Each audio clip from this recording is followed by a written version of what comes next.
Hey guys, and welcome back. Today we're going to do this really easy dry brush and nail stamp design.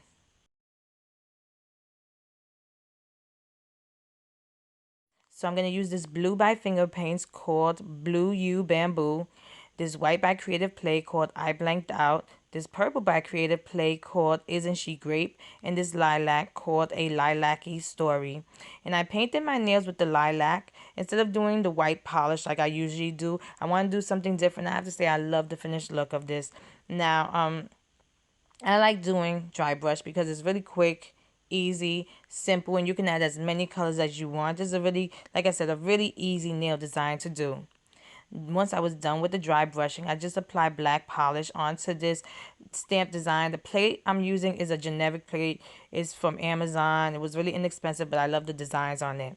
And I just placed the design on my nails, and once I was done, I applied the quick dry top coat. This is a really easy and simple design. I hope I made it easy for you guys to recreate. And if you like this video, please give it a thumbs up and subscribe to my channel to get updates on when I upload new videos, and check out my Instagram at Funwithmynails to see more of my nail art. Thanks so much for watching. See you next time.